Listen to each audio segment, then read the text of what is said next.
नमो बुद्धाय।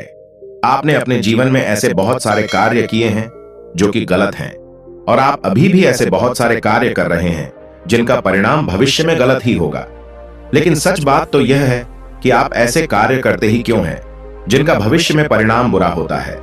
तो आइए जानते हैं इस कहानी से। एक नगर में एक युवक रहता था। वह युवक जवान और बहुत ही सुंदर था। उसके पिता के पास किसी भी चीज की कोई कमी नहीं थी। घर धन धान्य से भरा हुआ था। लेकिन एक बार वह युवक अपने नगर में भ्रमण कर रहा था। तब उसे एक सुंदर कन्या नजर आई और वह युवक उसकी तरफ आकर्षित हो गया। वह उस कन्या से प्रेम करने लगा। अब उसका मन किसी भी वस्तु में नहीं लग रहा था। उसे तो बस वह सुंदर युवती ही नजर आती थी। फिर एक दिन उसने युवती से अपने प्रेम का इजहार कर दिया। उस युवती ने भी उस युवक के प्रेम के प्रस्ताव को स्वीकार कर लिया, क्योंकि वह युवक भी बहुत सुंदर था। साथ में ही वह युवती भी बहुत सुंदर थी।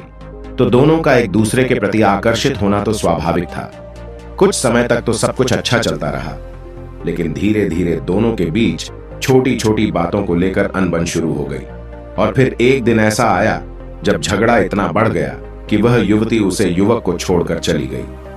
उस युवक ने उस युवती से बहुत अनुरोध किया कि वह उसके जीवन में वापस आ जाए, लेकिन उस युवती पर उस युवक की बातों का कोई असर नहीं हुआ और उस युवती ने उस युवक को छोड़कर किसी और से विवाह कर लिया। उस युवती के जाने के बाद वह युवक पूरी तरह टूट गया, क्योंकि वह युवक उससे अत्यधिक प्रेम करता था। अब तो पूरे संसार से भी नफरत होने लगी। उसे अपने जीवन में दुखों के अलावा कुछ भी नहीं दिखाई दे रहा था। फिर एक दिन वह जंगल के रास्ते से कहीं जा रहा था। तब उसे महात्मा बुद्ध नजर आए। उसने बुद्ध के चेहरे पर एक अलग ही प्रकार की शांति और अच्छी खुशी देखी। तो उसने सोचा, भिक्षुओं का जीवन तो कितना अच्छा होता है। न किसी चीज की चिंता होती है, न इनके जीवन में कोई दुख होता है। यह तो हमेशा अपनी मस्ती में चलते रहते हैं। यही सोचकर वह युवक बुद्ध के पास जाता है और उनसे कहता है, गुरुवर, आप मुझे अपना शिष्य बना लीजिए, क्योंकि यह संसार तो दुखों से भरा हुआ है, माया मोह बंधन में उलझा हुआ है। यहां कोई किसी से प्रेम नहीं करता, सब के सब दिखावा करते हैं। उस युवक की बात सुनकर बुद्ध मुस्कुराते हैं और उस युवक से कहते हैं, ठीक है, अगर तुम्हारी इच्छा है तो तुम मेरे शिष्य बन सकते हो। इसके बाद वह युवक बुद्ध का शिष्य बन जाता है, जिसके बनने के बाद वह प्रतिदिन बुद्ध के अन्य शिष्यों के साथ एक नगर में रोज भिक्षा लेने के लिए जाता था। उस नगर में एक बहुत ही सुंदर स्त्री रहा करती थी। उस स्त्री के सुंदर रूप की चर्चा दूर दूर तक फैली हुई थी। जो भी पुरुष उसे एक बार देख लेता था, वह अपने आप को उसकी तरफ आकर्षित होने से रोक नहीं पाता था। एक दिन उस भिक्षुक की भी नजर उस स्त्री पर पड़ जाती है और वह भी फिर से एक बार उसकी तरफ आकर्षित हो जाता है। वह स्त्री भी उस भिक्षुक को देखती है और समझ जाती है कि वह उसके आकर्षण में पड़ गया है। वह भिक्षुक जल्दी से अपना ध्यान उस स्त्री से हटा लेता है और अपने मार्ग पर आगे बढ़ जाता है। वह भिक्षुक उस समय तो वहां से चला गया था, परंतु वह उस सुंदर स्त्री के रूप को अपने मन से भूल नहीं पाता है। वह भिक्षा मांगते वक्त, प्रवचन सुनते वक्त, ध्यान करते वक्त केवल उसी स्त्री के बारे में सोचता रहता है। उसके साथ ऐसा इसलिए हो रहा था क्योंकि वह अपने मन को बलपूर्वक उसे स्त्री से हटाने का प्रयास कर रहा था, और मन का स्वभाव यही है कि जहां से इसे हटाने का प्रयास किया जाता है, ये वहीं पर ज्यादा लगता है। महात्मा बुद्ध उस भिक्षुक के व्यवहार को देखकर समझ जाते हैं कि वह किसी न किसी समस्या में है, लेकिन वह उससे कुछ भी नहीं कहते हैं। और वह भिक्षुक जब भी भिक्षा मांगने के लिए उस नगर में जाता तो उसके भीतर केवल एक ही इच्छा होती कि उसे किसी भी तरह वह स्त्री दिख जाए। वह स्त्री भी उस बौद्ध भिक्षुक की तरफ आकर्षित होने लगी थी, और ऐसा होने के पीछे एक बहुत बड़ा कारण यह था कि अगर कोई साधारण पुरुष होता तो शायद उस स्त्री को उसकी तरफ आकर्षण नहीं होता, क्योंकि उसके लिए किसी भी साधारण पुरुष को पाना बहुत आसान था। परंतु वह बौद्ध भिक्षुक युवा और बहुत ही सुंदर था, और उसे पाना बहुत ही कठिन था। यही कठिनाई उसके आकर्षण का कारण बनी थी। हम उसी की तरफ ज्यादा आकर्षित होते हैं जिसे हमारे लिए पाना आसान नहीं होता।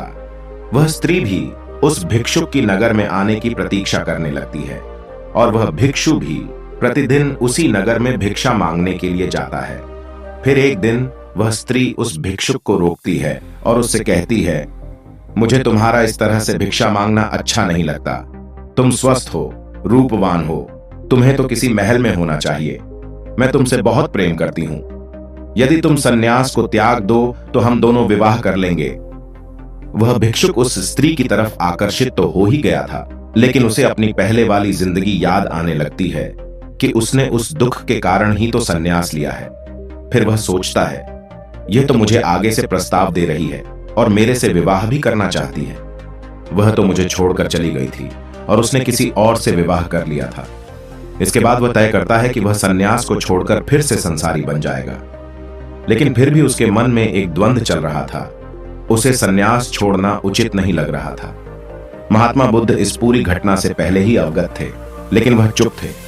वह यह सोच रहे थे कि वह भिक्षुक खुद ही संभल जाए। यहाँ पर एक बात समझने वाली है कि अगर हमारे जीवन में कोई समस्या आती है और हम उस समस्या से खुद बाहर निकल जाते हैं तो इसमें हमारा विकास होता है, और अगर कोई हमें उस समस्या से निकालता है तो वहां पर हमारा विकास नहीं हो पाता जो होना चाहिए था।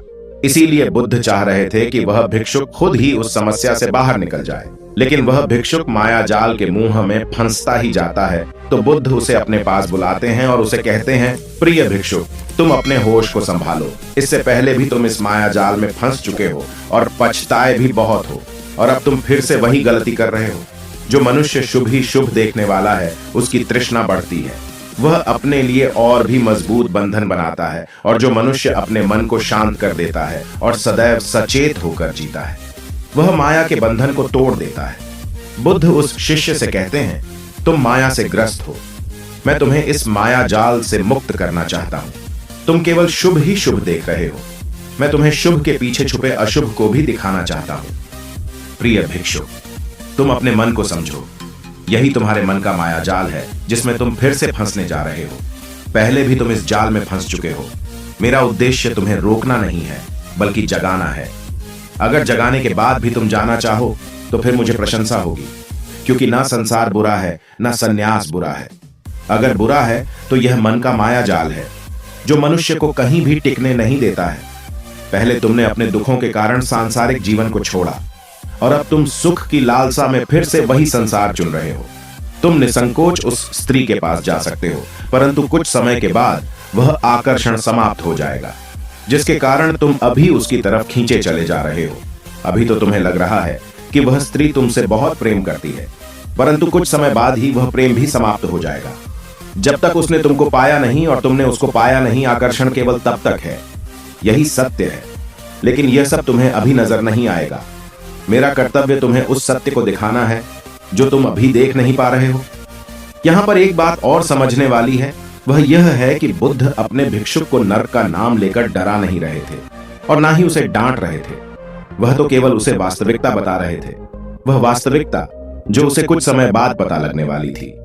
बुद्ध के शब्दों को सुनकर वह भिक्षु रोते हुए उनके चरणों में गिर गया और बुद्ध से बोला, बुद्ध, मुझे क्षमा करें, मैं फिर से इस गलती को करने जा रहा था जिसे मैं पहले भी कर चुका हूं। बुद्ध कहते हैं, समस्या गलती करना नहीं है, समस्या तो यह है कि एक ही गलती को दोबारा दोहराना। यह एक ऐसा जाल है जिसमें फंसने के बाद हमें हर चीज व्यर्थ लगने लगती है, लेकिन जो इस मोह को जागरूकता की तलवार से काट देता है वही जीवन में दुख से मुक्ति पा लेता है, वही इस झूठे सुख से मुक्ति पाता है।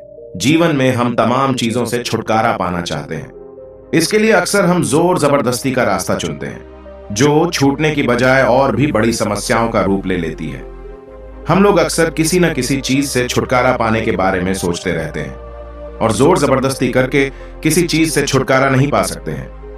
अगर आप जबरदस्ती किसी चीज को छोड़ना चाहें तो यह किसी और रूप में उभर कर आपके सामने आएगी और आपके भीतर कोई दूसरा विकार पैदा कर देगी। अगर आप किसी चीज को छोड़ने की कोशिश करेंगे तो वह चीज पूरी तरह से आपके दिमाग व चेतना पर हावी होने लगेगी, लेकिन उस चीज की तुलना में अगर आप ज्यादा महत्वपूर्ण चीज को पा लेते हैं तो पुरानी चीजों का महत्व कम हो जाता है और महत्व कम होने से वह खुद ब खुद आपसे छूटने लगती है। जब आप बच्चे थे तब जिन चीजों से आप खेलते थे, जो चीज आपके लिए बेशकीमती होती थी, वह बड़े होने पर आपसे छूट गई, क्योंकि उम्र के साथ साथ आपने जीवन में कुछ ऐसी चीज पाई जिन्हें आप ज्यादा बड़ा समझने लगे। आज आप काम सुख को ही सबसे बड़ा सुख मानते हैं। आपकी काम वासना के होने का यही कारण है। अगर कोई आपसे कहता है कि यह बुरी चीज है, इसे छोड़ दो, तो क्या वाकई में आप इसे छोड़ पाएंगे? लेकिन अगर आपने इससे भी बड़ी चीज का स्वाद चख लिया, तब यह आपसे अपने आप ही छूट जाएगी। फिर इसे छोड़ने के लिए आपको कुछ भी नहीं करना पड़ेगा। इसके लिए आपको अपने जीवन का थोड़ा समय ऐसी दिशा में लगाना होगा जिससे कि एक बड़ा आनंद आपके जीवन का हिस्सा बन सके। अगर आपको जीवन में इसकी अपेक्षा ज्यादा आनंदित करने वाली चीज मिल जाए तो जाहिर है कि छोटे सुखों की इच्छा अपने आप ही मिट जाएगी। सबसे अच्छी बात तो यह होगी कि छोटे सुखों की चाहत आपके कोशिश करने से नहीं मिटी, बल्कि रुचि कम हो जाने से आपने छोटे सुखों को पाना बंद कर दिया। आपकी रुचि इसीलिए कम हो गई क्योंकि अब आपने कोई बड़ी चीज खोज ली है। अब यही बात लागू होती है। अगर आपको जीवन में ज्यादा तीव्रता वाली, ज्यादा गहरा सुख और आनंद देने वाली चीज मिल जाए तो जाहिर सी बात है यह चीज आपसे अपने आप ही छूटने लग जाएगी। जानवर हर वक्त इसके बारे में नहीं सोचते हैं। जब उनमें काम उत्तेजना पैदा होती है तभी वह इसके बारे में सोचते हैं, अन्यथा वे हर समय नहीं सोचते हैं कि कौन नर है, कौन मादा है। सिर्फ इंसान ही ऐसा जीव है जो इस सोच में हर वक्त अटका हुआ रहता है। एक पल के लिए भी वह इसे नहीं भुला पा रहा है। काम वासना आपके व्यक्तित्व का बस एक छोटा सा हिस्सा है। लोग बेवकूफी के कारण इसे जबरदस्ती छोड़ने की कोशिश में पड़कर लोग और भी ज्यादा कामुक हो गए हैं।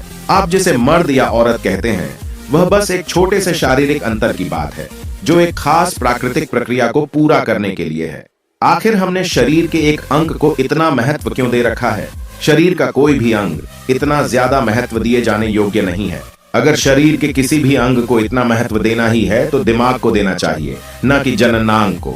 अगर आप जीवन को वैसे ही देखें जैसा कि यह वस्तु में है तो काम वासना को आपके जीवन में बहुत छोटी सी जगह मिलनी चाहिए। तभी आपके जीवन में काम वासना इतनी बड़ी चीज नहीं रहेगी, और होना भी यही चाहिए। जगत के सभी जीवों के साथ ऐसा ही होता है। उनकी काम वासना सिर्फ अपनी संतान उत्पत्ति के लिए ही होती है। इसी प्रकार हमें भी अपनी काम वासना को सिर्फ अपनी संतान उत्पत्ति का माध्यम ही मानना चाहिए। तो दोस्तों, मुझे उम्मीद है कि आपको इस कहानी से कुछ ना कुछ सीखने को मिला होगा। अगर आपको यह कहानी पसंद आई हो तो वीडियो को लाइक जरूर करना, और ऐसी ही कहानियों के लिए हमारे चैनल को सब्सक्राइब जरूर करना। तो चलिए दोस्तों, मिलते हैं अगले वीडियो में।